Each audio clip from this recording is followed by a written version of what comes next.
Donc, on lit dans l'Évangile selon Matthieu au chapitre 8. Puis on va lire à partir du verset 28 là, pour avoir le contexte de ce qu'on avait commencé à regarder la semaine passée. Donc, on va continuer sur ce sujet. Donc, Matthieu chapitre 8 et le verset 28. Puis on peut lire jusqu'au verset 8 du chapitre 9. Donc, je commence la lecture, puis si vous voulez suivre, vous pouvez le faire. Lorsqu'il fut à l'autre bord, dans le pays des Cataréniens, deux démoniaques sortant des sépulcres vinrent au-devant de lui. Il était si furieux que personne n'osait passer par là. Et voici, ils s'écrièrent: Qu'y a-t-il entre nous et toi, fils de Dieu?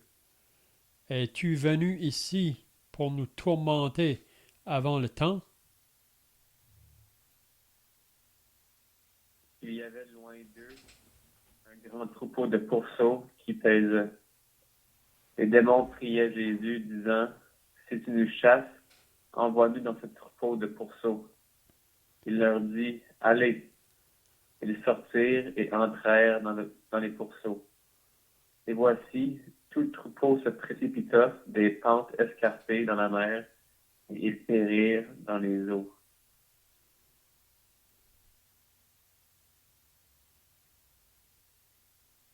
Ceux qui les faisaient paître s'enfuirent et allèrent dans la ville raconter tout ce qui s'était passé et ce qui était arrivé aux démoniaques. Alors, toute la ville sortit à la rencontre de Jésus, et dès qu'ils le virent, ils le supplièrent de quitter leur territoire.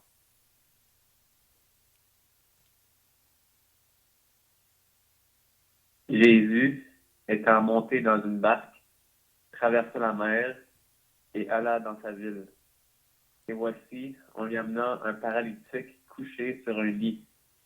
Jésus, voyant leur foi, dit au paralytique: Prends courage, mon enfant, tes péchés te sont pardonnés.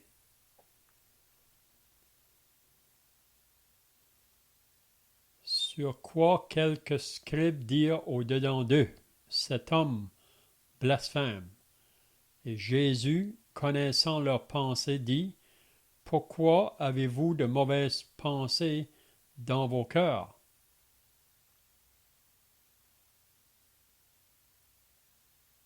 Car lequel est le plus aisé, de dire tes péchés sont pardonnés, ou de dire lève-toi et marche?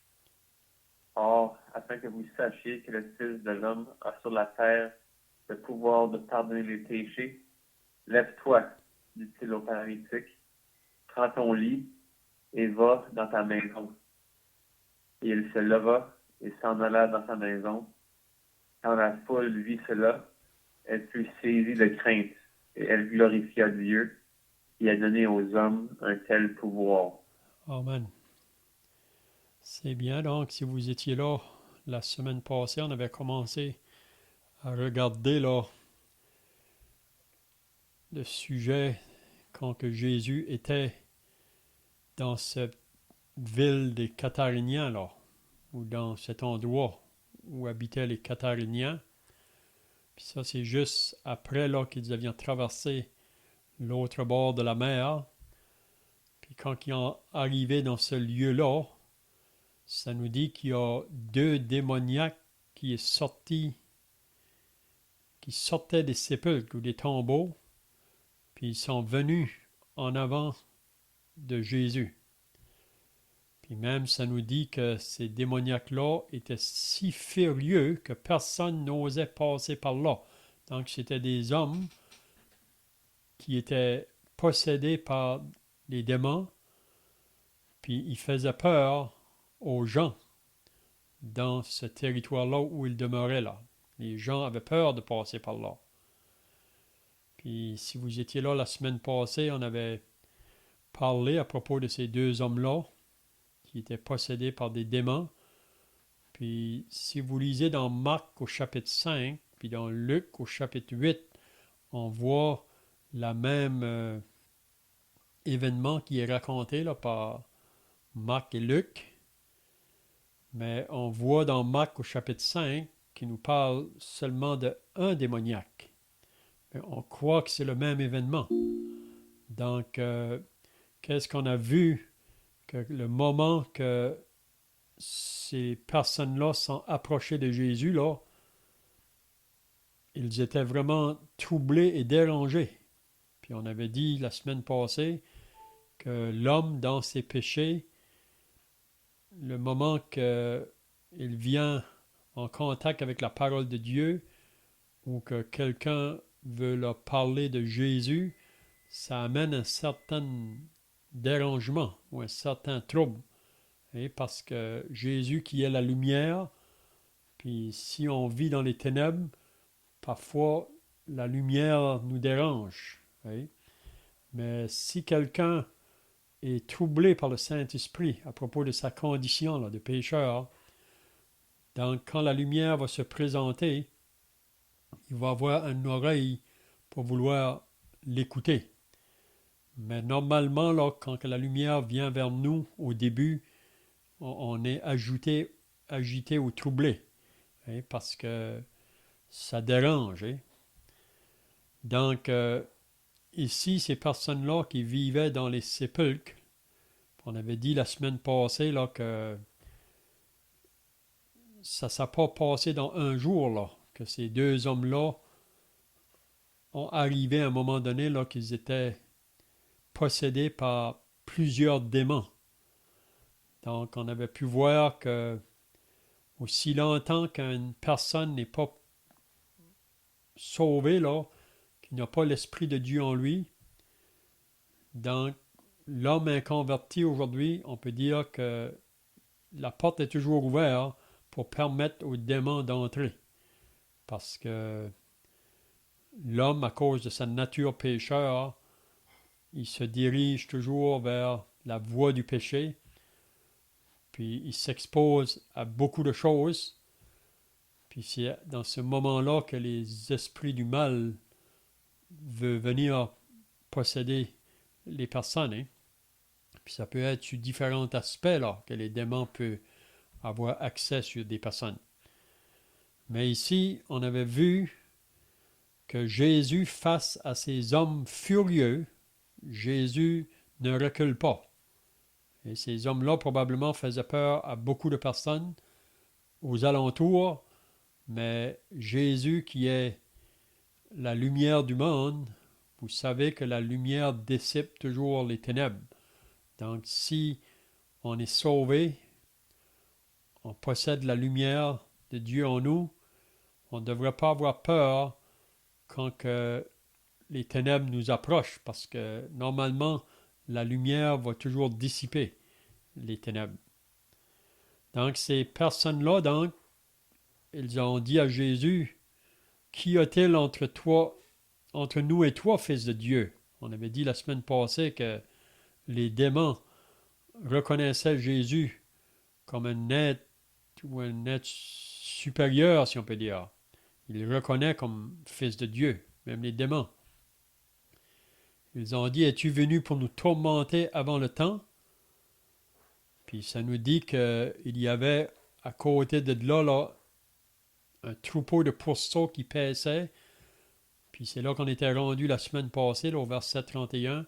Les démons priaient Jésus. Donc ils ont fait une demande à Jésus. Puis dans les autres endroits où il parle de ce même événement-là, là, il disait à Jésus de ne pas les jeter dans l'abîme, mais plutôt de les envoyer dans les pourceaux. Puis ça nous dit que Jésus a permis que ces démons aillent dans les pourceaux qui se trouvaient là. Donc, au verset 32, ça dit, il leur dit, allez. Donc, c'est Jésus qui ordonne à ces démons de sortir de ces hommes-là. Puis ça nous dit qu'ils ont entré dans les pourceaux. Puis qu'est-ce qui est arrivé par la suite? Le troupeau de pourceaux, là, ils sont précipités dans la mer, puis ils ont tous péri là. Donc, qu'est-ce qu'on peut comprendre par là? Que les démons ou le diable, ce qu'il veut faire avec chaque être humain, c'est de les perdre. Vous savez, il veut les perdre à Dieu. Donc, il vient, le diable, pour voler, égorger et détruire. Puis c'est son but, vraiment, de empêcher les personnes de venir à Jésus. Il va faire tout son possible pour mettre des obstacles pour empêcher les personnes de venir à Jésus. Mais si une âme cherche, si une âme commence à être troublée à propos de ses péchés, donc le Saint-Esprit va faire un travail dans cette personne-là, puis elle va vouloir venir à la lumière, elle ne va pas laisser les obstacles l'empêcher. Okay? Donc, qu'est-ce qu'on peut voir dans que le diable et ses démons, qu'est-ce qu'il veut? C'est perdre les âmes. Jésus est venu pour sauver, mais le diable, lui, il veut perdre les âmes.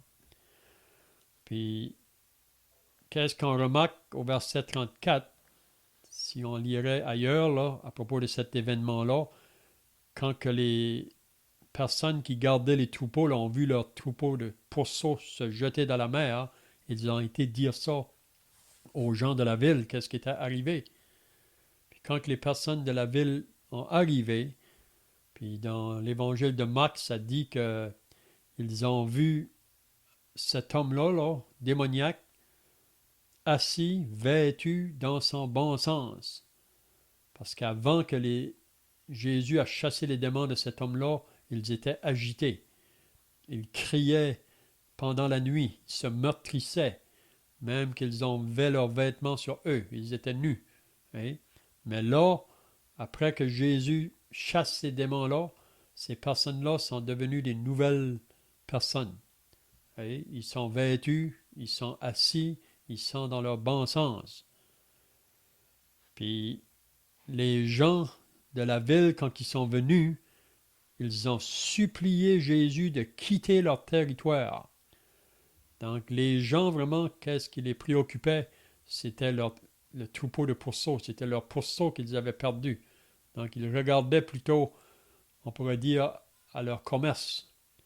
C'est ça qui les préoccupait le plus.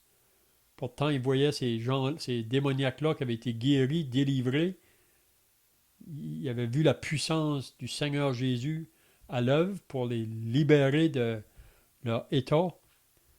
Mais ils vont chasser Jésus de leur territoire. Puis ça n'a pas changé. Aujourd'hui, si on va avec le message de l'Évangile dans une ville ou un village, puis des personnes se convertissent, des personnes qui vont changer de vie. Puis la raison, c'est parce que ils ont été nés de nouveau. L'Esprit de Dieu est venu habiter en eux. Leur vie a été changée. Puis ça, qu'est-ce que ça apporte là souvent quand que des personnes sont sauvées dans une place? Ça amène la persécution. Puis on veut chasser les prédicateurs qui viennent alentour. On voit ça dans les Actes au chapitre 16, là, quand que l'apôtre Paul était à Philippe, puis après qu'il a annoncé le message de l'Évangile, les personnes ont été sauvées, puis la persécution est venue. Hein? Donc, je ne sais pas si que quelqu'un a d'autres pensées à ajouter là, de ce qu'on vient de voir. Sinon, on peut commencer une nouvelle section là, au chapitre 9.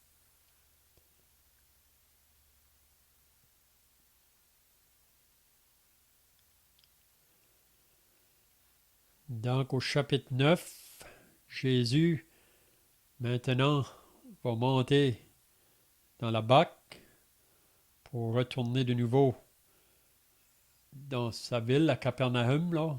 On sait qu'il a grandi à Nazareth, mais ensuite, il demeurait à Capernaum. Donc, il revient là. Puis ça nous dit, étant monté dans une barque, traversa la mer et alla dans sa ville. Donc, il revient sur ses pas, si on peut dire. Mais quand il arrive dans sa ville, dans un autre évangile, on voit que c'est à Capernaum. Puis là, il se trouve dans la maison. Puis il y a une grande foule qui est devant la porte pour l'entendre parler, entendre ses enseignements. Mais pendant que Jésus enseigne cette foule, on lit ici au verset 2, là, et voici, on lui amena un paralytique couché sur un lit. Dans les autres évangiles, ça nous parle de 4 hommes qui portent le paralytique. Donc, ces 4 hommes-là qui portent le paralytique, c'est vraiment des hommes qui croient en Dieu, c'est des croyants. Même ça nous dit que Jésus voit leur foi. Puis leur désir, ces 4 hommes-là, c'est de conduire le paralytique à Jésus parce qu'ils croient que Jésus peut le guérir de sa paralysie. Puis aussi, il peut croire que Jésus peut le pardonner. Puis l'application qu'on peut faire ici, que pour nous qui sommes sauvés, ça devrait être aussi notre désir d'apporter les personnes qui nous entourent, ceux qui sont toujours sans sauveur, là, ça devrait être notre désir de les conduire à Jésus, pour qu'ils viennent en contact avec Jésus, afin qu'ils puissent avoir leurs péchés pardonnés. Donc, ça devrait être l'exercice de tout croyant. C'est ça le commandement que Jésus a laissé à ses disciples. Avant de partir au ciel, allez par toutes les nations, faites des disciples, les baptisant au nom du Père, du Fils et du Saint-Esprit, et enseignez-leur tout ce que je vous ai prescrit. Même qu'il les a dit là, avant de partir au ciel, vous allez recevoir une puissance, le Saint-Esprit qui va venir sur vous, et vous serez mes témoins. Premièrement dans Jérusalem, dans la Judée, dans la Samarie, jusqu'aux extrémités de la terre. Donc c'est la responsabilité de chaque croyant de faire connaître le message de l'Évangile autour d'eux. Parler à nos familles, parler à des collègues de travail. Si on est à l'école, parler à ceux qui sont là autour. C'est un peu comme ces hommes-là là, qui ont apporté le paralytique à Jésus. Mais ici, ça ne le mentionne pas, mais dans Marc au chapitre 2, ça nous dit qu'à cause de la foule, ils ne pouvaient pas approcher le paralytique à Jésus. Donc, on voit là qu'il y a un obstacle. Est-ce qu'ils vont se laisser arrêter par l'obstacle? Mais on voit qu'ils sont déterminés. Ils ne vont pas se laisser arrêter par la foule. Puis encore aujourd'hui, on croit que la foule peut nous arrêter de venir à Jésus. On a l'exemple aussi de Zachée. Vous vous rappelez Zachée dans Luc au chapitre 19, quand il a entendu parler que Jésus venait dans sa ville, à Jéricho. Zachée, ce jour-là, veut voir qui est Jésus. Probablement qu'il a entendu parler de lui. Dans son travail, là, il rencontrait beaucoup de monde. C'était un collecteur de taxes. Probablement qu'il a entendu parler de Jésus et ses miracles, donc il veut savoir qui il est. Mais si vous vous rappelez, quand que Zachée s'est approché pour voir, il y avait une foule, puis lui, à cause qu'il était un homme de petite taille, il ne pouvait pas voir Jésus. La foule l'empêchait de voir Jésus. Mais vous vous rappelez que Zachée ne s'est pas laissé arrêter par la foule. Zachée était un homme riche, ça dit, mais ça nous dit qu'il est parti en courant, puis la foule le voyait courir, cet homme qu'il connaissait tous probablement, puis il voit cet homme-là qui va monter dans un sycomore. Donc Zachée, ça l'importe qu'est-ce que les gens vont dire de lui, s'ils vont se moquer de lui, lui, qu'est-ce qui importe? Il veut voir qui est Jésus. Puis vous vous rappelez que quand Jésus est arrivé au bas de l'arbre, il a dit, Zachée, descends de cet arbre, car aujourd'hui je veux habiter dans ta maison. Vous pouvez vous imaginer la surprise de Zachée, que Jésus connaît son nom. Puis il lui demande de descendre. Puis ça nous dit que Zachée se hâta de descendre. Puis même les gens autour vont commencer à murmurer, puis à reprocher Jésus d'aller avec un homme de mauvaise vie. Mais vous vous rappelez qu'est-ce que Jésus a dit? Le Fils de l'homme est venu chercher et sauver ceux qui étaient perdus. Puis ce jour-là, Zachée a été converti. Il a été sauvé. Il a été né de nouveau. Puis à partir de ce jour-là, si on allait rencontrer Zachée, il pouvait raconter son histoire, qu'est-ce qu'il était arrivé. Okay?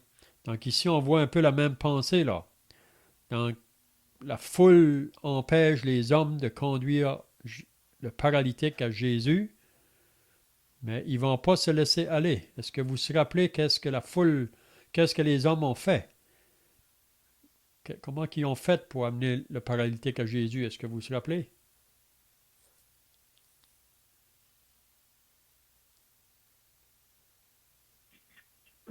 On lit qu'ils l'ont amené sur le toit de la maison, puis ils ont défait le toit, ils ont enlevé les tuiles ou la paille, puis ils l'ont hissé du toit, ils l'ont descendu, j'imagine avec des cordes. Il y en a qui étaient sur le lit, puis ils l'ont amené au Seigneur comme ça, là, à travers le toit.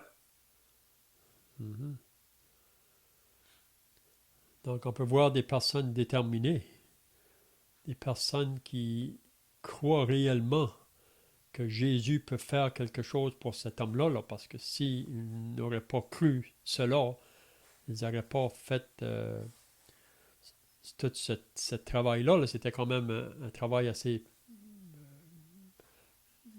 fatigant, si on peut dire, là, de porter un homme, puis le monter sur le toit de la maison, puis ensuite de enlever les tuiles, comme qui a été dit, puis de descendre cet homme-là au pied de Jésus. Puis c'est ça qu'il dit, c'est Jésus voyant leur foi. Donc Jésus a vu la foi de ces hommes-là. Hein? Puis c'est la même chose aujourd'hui. Jésus voit quand quelqu'un le cherche réellement. Hein? Ou quand quelqu'un veut savoir davantage à propos de lui. Jésus voit cela. Hein? Donc qu'est-ce que Jésus va faire maintenant? Jésus, voyant leur foi, dit aux paralytiques. Dans l'évangile de Marc, il va dire « Mon enfant, tes péchés sont pardonnés. » Ici, il va dire « Prends courage, mon enfant, tes péchés te sont pardonnés. » Donc on voit que ces hommes-là amènent le paralytique probablement pour que Jésus le guérisse de sa paralysie. Mais on voit qu'avant que Jésus va le guérir de sa paralysie, il va aller concernant son âme. Là. C'est ça qu'il va guérir en premier. Donc Jésus va dire à cet homme-là, « Prends courage, mon enfant, tes péchés te sont pardonnés. » Mais là, quand que Jésus a dit ces paroles, ça a apporté une réaction aux chefs religieux qui se trouvaient là. Donc on voit que les pharisiens ou les scribes suivaient toujours la foule, si on peut dire. Ils étaient toujours au travers de la foule, mais c'était plutôt pour essayer de prendre Jésus au piège ou essayer de trouver des fautes sur lui pour pouvoir l'accuser, parce qu'ils étaient jaloux de Jésus. Puis vous savez la raison, c'est parce que la foule se détachait d'eux pour aller à Jésus. Donc, mais ces scribes-là qui étaient là, ça nous dit, il se disait au-dedans d'eux. Donc, il ne parlait pas à haute voix, mais il parlait en dedans d'eux. Donc, il murmurait en dedans d'eux. Puis, qu'est-ce qu'il disait à propos de Jésus? Cet homme blasphème. Pour eux, Jésus blasphémait. Pourquoi? Parce que pour eux, il y a seulement Dieu qui peut pardonner les péchés. Puis c'était vrai, il y a seulement Dieu. Mais le problème, c'est qu'ils ne reconnaissaient pas que Jésus était Dieu. Jésus était réellement Dieu manifesté en chair. Donc si Jésus disait à cet homme, mon enfant, tes péchés sont pardonnés, c'est parce qu'il avait le pouvoir de le faire. Il avait l'autorité de le faire, parce qu'il était Dieu lui-même. Mais ces hommes-là n'acceptent pas ça. Puis encore aujourd'hui, il y a beaucoup de monde qui refusent de reconnaître que Jésus est Dieu, manifesté en chair. Mais ici, c'est un bon passage pour apporter à ces personnes-là qui refusent de croire que Jésus est Dieu. Donc, au verset 4, qu'est-ce que ça dit? Et Jésus, connaissant leurs pensées. Donc, une autre chose ici qui nous prouve que Jésus est Dieu. Parce qu'il n'y a personne de nous qui peut connaître les pensées d'une autre personne. Vous savez, vous pouvez être en face d'une personne, mais vous ne pouvez pas connaître la pensée de la personne. Même dans une même maison, on ne peut pas connaître la pensée de mon épouse ou elle ne peut pas connaître mes pensées. On ne connaît pas les pensées de nos enfants. Mais Jésus, lui, il connaît ce que nous pensons. On lit ça dans le psaume 39. Il sait quand on se lève, quand on se couche, quand on marche, quand on est assis. Il sait même avant qu'on parle qu'est-ce qu'on va dire, puis il connaît toutes nos pensées. Donc Jésus, connaissant leurs pensées, il va leur faire un reproche. Pourquoi avez-vous de mauvaises pensées dans vos cœurs? Et pourquoi avez-vous de mauvaises pensées dans vos cœurs? Parce que les mauvaises pensées qu'ils avaient, c'est qu'ils ne reconnaissaient pas que Jésus qui était en avant d'eux était Dieu manifesté en chair. Puis il était celui seul qui pouvait pardonner les péchés de cet homme-là. Hein? Donc, pourquoi avez-vous de mauvaises pensées dans vos cœurs? Donc, je ne sais pas si que vous avez d'autres pensées ici, là, à ajouter sur ce passage.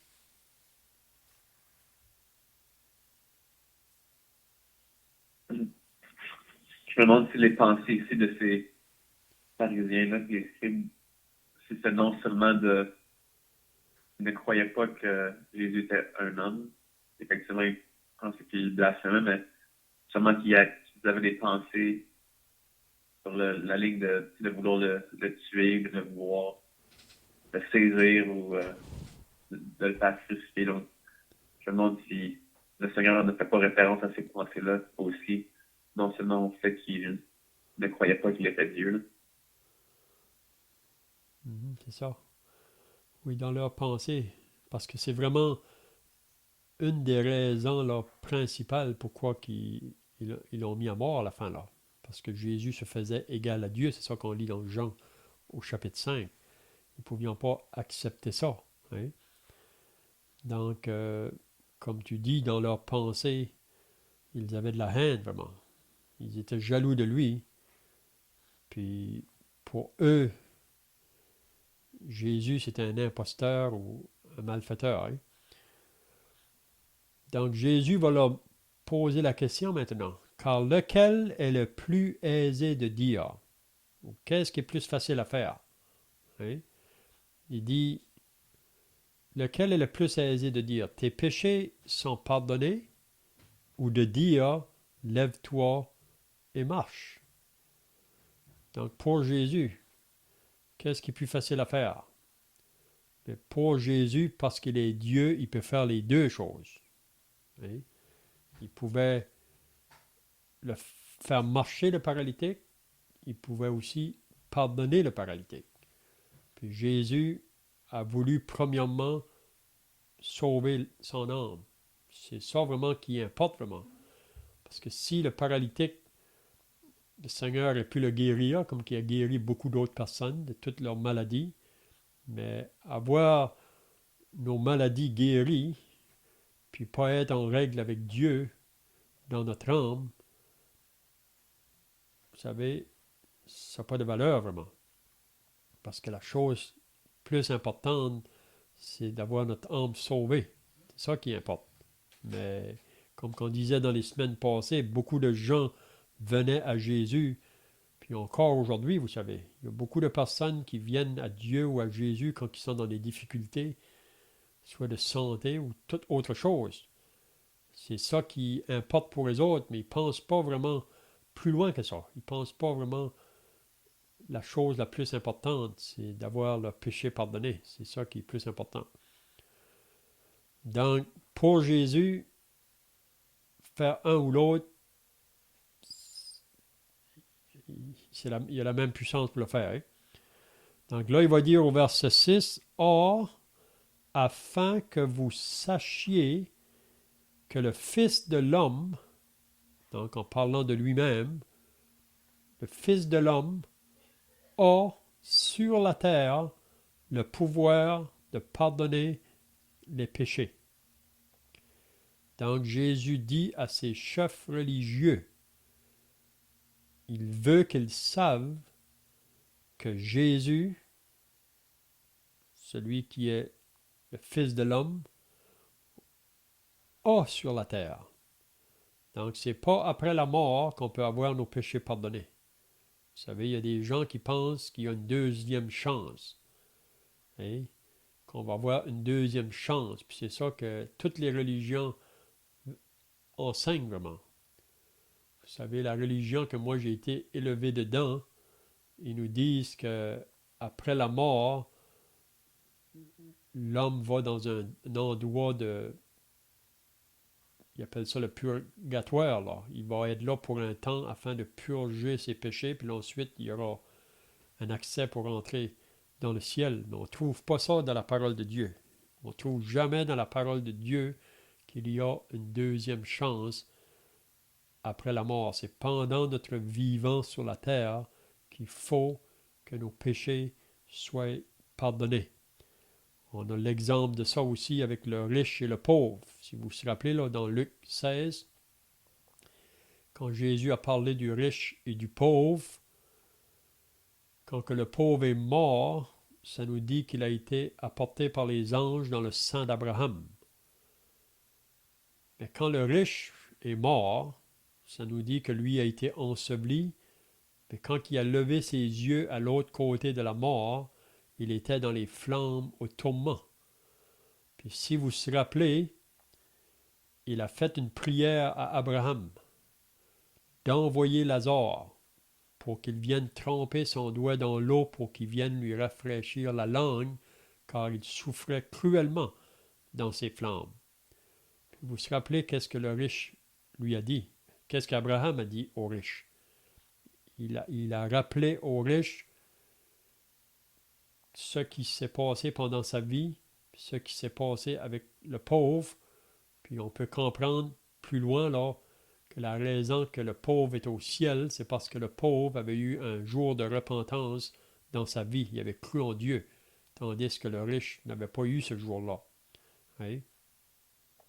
Puis même Abraham a dit au riche, « D'ailleurs, il y a entre vous et nous un grand abîme, ou un grand vide, puis on ne peut pas passer d'un côté à l'autre. Après la mort, il est trop tard.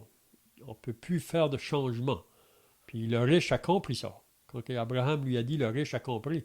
Donc, qu'est-ce qu'il a pensé? C'était à ses frères qui étaient toujours sur la terre. Puis il voulait que Abraham envoie Lazare pour avertir ses frères.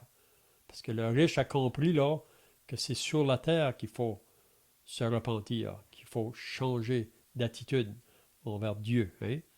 Puis vous vous rappelez qu'est-ce que Abraham lui a dit. Il a dit, tes frères sur la terre ont Moïse et les prophètes qu'ils les écoutent. Donc, c'est pendant la vie sur la terre qu'il faut faire notre décision où on va passer notre éternité. Donc, Jésus dit, or, afin que vous sachiez que le Fils de l'homme a sur la terre le pouvoir de pardonner les péchés. Donc, c'est clair. C'est pendant notre vie sur la terre. Puis comment que Jésus peut pardonner nos péchés? C'est quand on réalise, premièrement, notre état de pécheur perdu, comme le publicain qui se frappait la poitrine puis qui disait « Ô Dieu, sois apaisé envers moi qui suis un pécheur. » Puis ce jour-là, ce publicain-là a été justifié et non pas le pharisien que lui, il s'élevait lui-même devant Dieu. Donc, est-ce que vous avez d'autres pensées ici, là?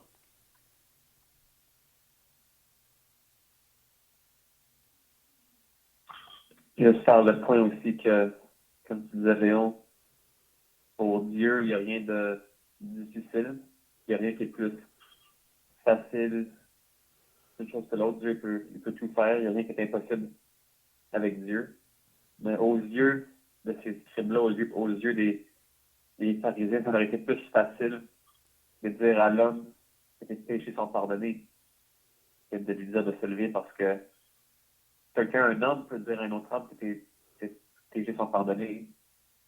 Et que ce soit vrai ou faux, on peut voir, c'est peut dire de preuve.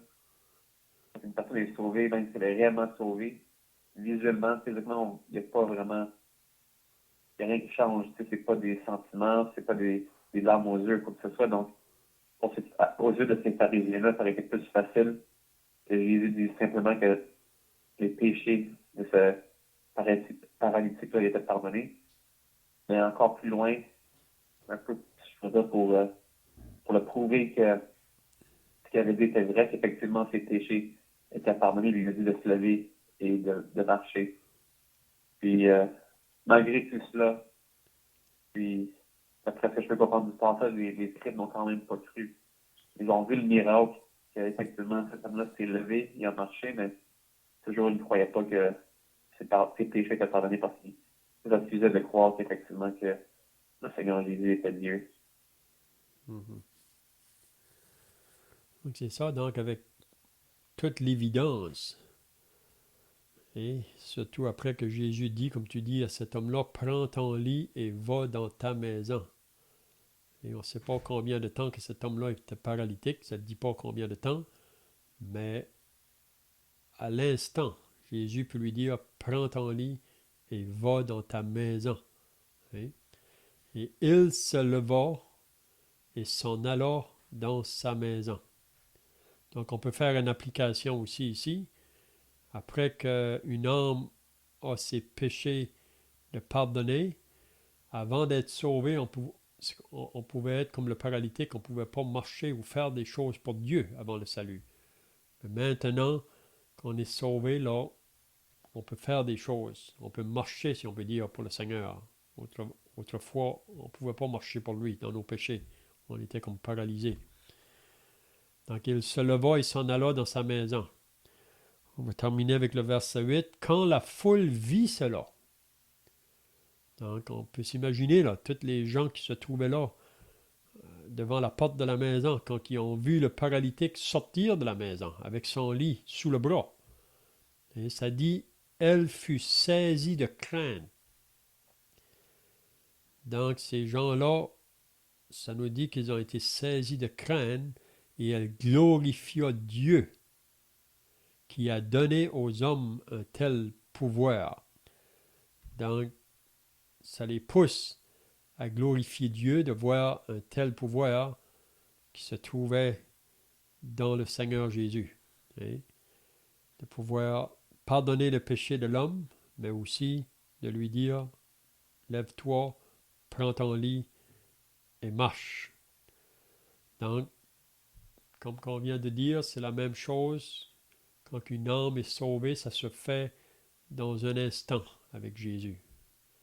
Et peut-être qu'il peut y avoir un certain processus qui prend place avant que cet instant-là arrive, parce qu'on croit que le Saint-Esprit, c'est lui qui fait le travail dans le cœur d'une personne pour l'amener, premièrement, à la repentance et ensuite en la foi en Jésus. Donc ça se fait de cette manière-là aussi. Hein? C'est bien, je vois que le temps est passé. Je ne sais pas si vous avez d'autres choses à ajouter ici, là.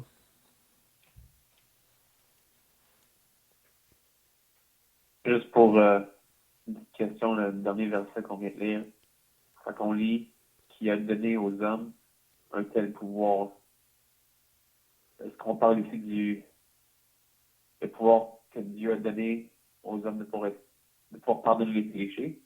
Est-ce que c'est ça de faire la distinction, c'est pas que les hommes ont un pouvoir, mais c'est que Dieu a un pouvoir de pardonner les péchés aux hommes? On voit dans Jean chapitre 20 que Jésus, en parlant à ses disciples, là, c'est ça qu'il pouvait dire, là, c'est que l'idée que quand on va avec le message de l'Évangile, l'idée qu'on a l'autorité de pouvoir dire qu'une âme est sauvée, c'est si que après que la personne entend le message, puis elle croit, donc c'est sur la base de ce qu'elle a cru qu'on peut dire que cette personne-là a été sauvée. Hein? On peut voir ça.